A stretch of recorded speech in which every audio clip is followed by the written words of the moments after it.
Vous souvenez-vous de ce silence dans la cuisine après le départ des enfants?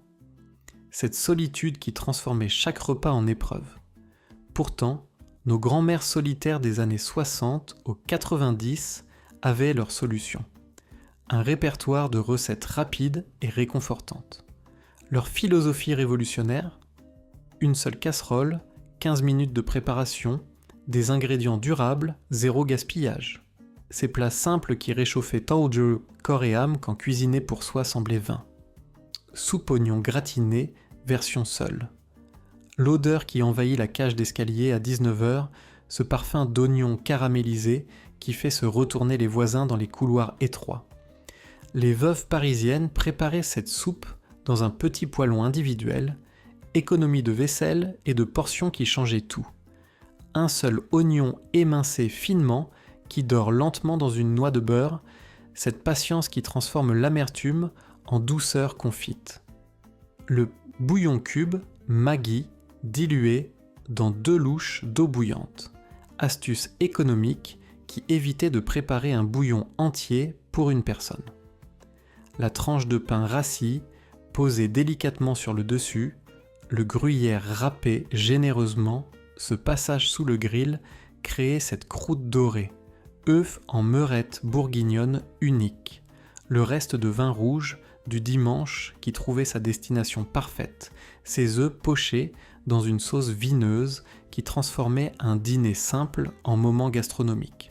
Un verre de vin rouge chauffé avec un oignon piqué, une carotte, du thym séché, ce bouillon aromatique qui frémissait doucement pendant 15 minutes. L'œuf cassé délicatement dans ce liquide pourpre, technique du pochage que toutes maîtrisaient parfaitement sans thermomètre ni minuteur.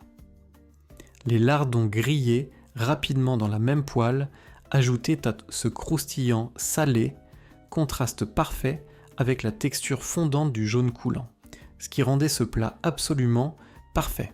C'était cette sensation de s'offrir un restaurant à domicile, luxe accessible, qui combattait la monotonie quotidienne. Pain perdu, salé au fromage. La baguette durcie de 3 jours qui trouvait sa rédemption glorieuse, cette transformation magique que nos grands-mères accomplissaient avec 2 œufs et du fromage. Les tranches épaisses trempées dans un mélange d'œufs battus et de lait, cette texture spongieuse qui absorbait le liquide comme une éponge miraculeuse.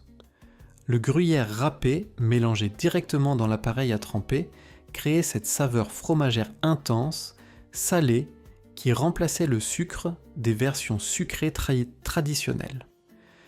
La poêle chaude avec une noix de beurre accueillait ces tranches gorgées, ce grésillement qui annonçait la transformation imminente en croûte dorée. Mais l'essentiel de ce plat résidait dans son message subliminal, même le pain abandonné mérite une seconde chance, métaphore puissante pour ces vies solitaires.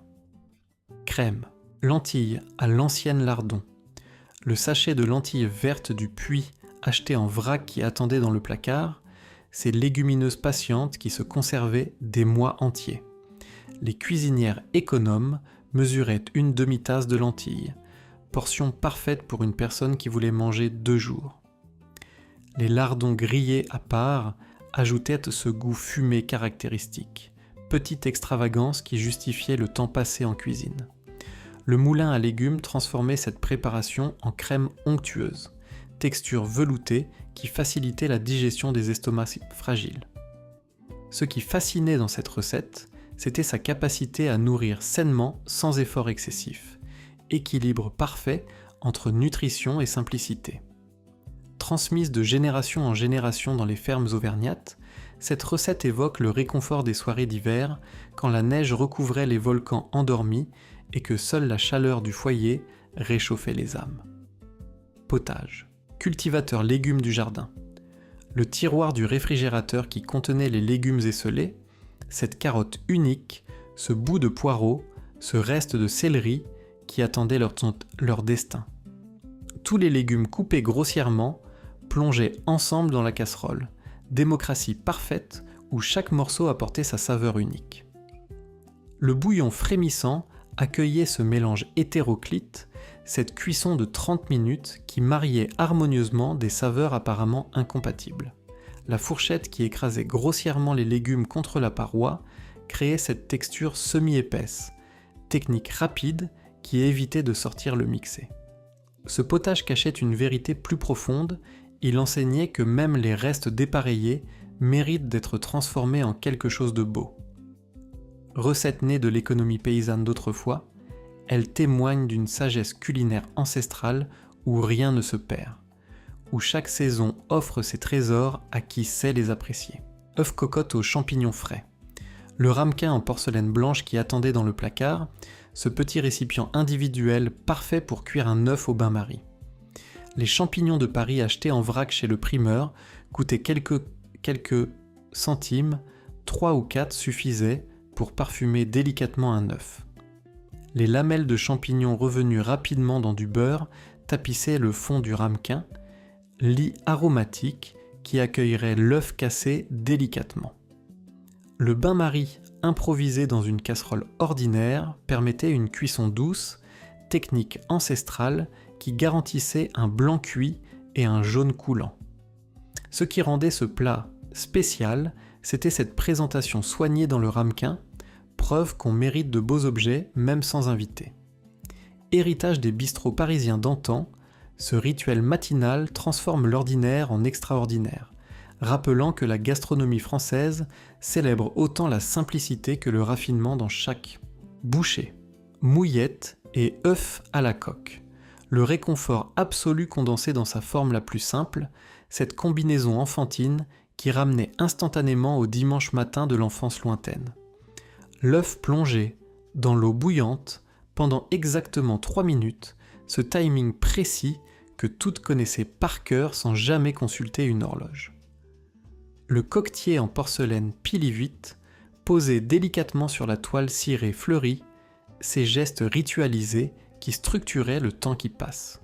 Les mouillettes découpées dans du pain frais beurré attendaient sagement, soldats alignés, prêts à plonger dans le jaune doré coulant. Ce repas apparemment simpliste cachait une révélation importante. Parfois, le réconfort ne demande aucune sophistication, juste la permission de redevenir enfant. Tradition française intemporelle, transmise depuis des siècles, ce dialogue entre coquilles fragiles et pain croustillant symbolise l'équilibre parfait entre rigueur et plaisir, patience et récompense instantanée. Purée, pois cassés au jambon. Les pois cassés, achetés au pois chez l'épicier, Félix Potin, se conservaient éternellement. Trésor économique qui attendait patiemment dans un bocal en verre. La cuisson longue, non une heure, transformait ces billes dures en bouillie onctueuse, magie chimique qui s'accomplissait sans aucune intervention humaine. Le dé de jambon blanc, récupéré de la veille, ajoutait ce goût salé, économie parfaite, où même un reste de charcuterie trouvait sa valorisation. Le beurre frais incorporé au dernier moment créait cette onctuosité caractéristique, richesse simple qui transformait l'ordinaire en réconfort absolu. Ce qui surprenait vraiment, c'était la densité nutritionnelle extraordinaire de ce plat humble, protéines végétales et animales combinées dans une assiette unique, soupe au lait et vermicelle. Le réconfort lacté qui berçait les estomacs fragiles, cette soupe douce que les grands-mères préparaient pour les convalescences mais aussi pour elles-mêmes. Les vermicelles plongées dans ce lait frémissant, ces petites pâtes fines qui cuisaient en 5 minutes à peine. Le beurre salé, ajouté au moment de servir, fondait en créant ces cercles irisés, touche finale qui transformait la fadeur en délice. Ce plat accompagnait les soirs difficiles, les moments de tristesse, ces instants où seule la douceur lactée pouvait apaiser l'âme tourmentée. Cette soupe révélait vraiment la permission de prendre soin de soi avec tendresse, s'autoriser la douceur même quand personne ne surveille. Œufs pochés, sauce blanche, classique. La technique du pochage maîtrisée à la perfection, ce savoir-faire transmis de mère en fille qui ne nécessitait aucun ustensile sophistiqué. L'eau vinaigrée qui frémissait doucement dans une casserole ordinaire ce tourbillon créé avec une cuillère en bois qui accueillerait l'œuf. La sauce blanche, préparée en parallèle avec un roux simple, farine et beurre qui blondissait lentement avant d'accueillir le lait chaud. L'œuf poché, déposé délicatement sur une tranche de pain grillé, puis nappé généreusement de sauce crémeuse. Présentation soignée qui respectait l'esthétique culinaire. Ce qui fascinait dans cette recette, c'était comment deux techniques simples combinées créaient un résultat digne d'un restaurant parisien. Plat emblématique de la cuisine bourgeoise du XIXe siècle, il incarne l'élégance discrète d'une France où chaque geste technique raconte une histoire gastronomique. Croque-monsieur poêlé, version économique. Le sandwich grillé qui transformait des restes de fromage et de jambon en plat complet, cette invention géniale qui évitait tout gaspillage. Le jambon blanc ordinaire et le gruyère râpé s'empilaient généreusement entre deux tranches beurrées, construction simple qui promettait un résultat spectaculaire. La poêle chaude accueillait ce sandwich assemblé, cuisson douce qui permettait au fromage de fondre complètement avant que le pain ne brûle. L'assiette posée en guise de presse aplatissait délicatement le sandwich, technique ancestrale qui garantissait une cohésion parfaite. L'essentiel résidait dans cette capacité à transformer des ingrédients ordinaires en moments de plaisir. Alchimie simple, accessible à toutes. Né dans les cafés parisiens du début du XXe siècle, ce classique français traverse les époques, démontrant que l'ingéniosité culinaire surgit souvent de la nécessité quotidienne. Riz au lait salé. Petits légumes. Le riz rond qui cuisait lentement dans du lait salé créait cette texture crémeuse, base neutre, qui accueillerait les légumes finement coupés. Les petits pois surgelés, les dés de carottes, quelques haricots verts ajoutaient couleur et nutrition, végétables qui transformaient le féculent en repas complet. Les cuisinières économes préparaient ce plat avec les légumes esselés du réfrigérateur, récupération intelligente qui évitait tout gaspillage alimentaire. La texture risotto, obtenue sans aucune technique italienne compliquée, surprenait agréablement, résultat sophistiqué obtenu par hasard ou par génie. Ce qui rendait ce plat révolutionnaire, c'était cette transgression des règles culinaires, preuve qu'on peut inventer quand on cuisine pour soi. Brandade morue parmentier simplifiée. La morue salée, achetée le vendredi chez le poissonnier, se conservait des semaines. Protéine économique qui permettait de manger du poisson sans se ruiner. La chair de morue, émincée grossièrement, se mélangeait avec des pommes de terre écrasées, alliance provençale adaptée au budget modeste. L'ail écrasé et l'huile d'olive, ajoutées généreusement, transformaient ce mélange simple en délice méditerranéen, voyage culinaire sans quitter la cuisine. Le résultat réchauffé le lendemain développait des saveurs encore plus intenses, plats qui gagnaient à attendre comme les bonnes choses. Cette recette enseignait vraiment la possibilité de cuisiner des plats traditionnels complexes en version accessible, démocratisation culinaire absolue.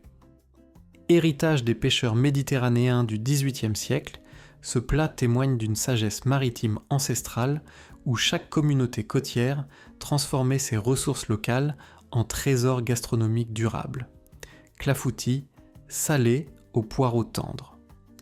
Les poireaux émincés finement revenus dans du beurre, fondés jusqu'à devenir presque confiturés, douceur végétale qui contrebalançait le salé de l'appareil.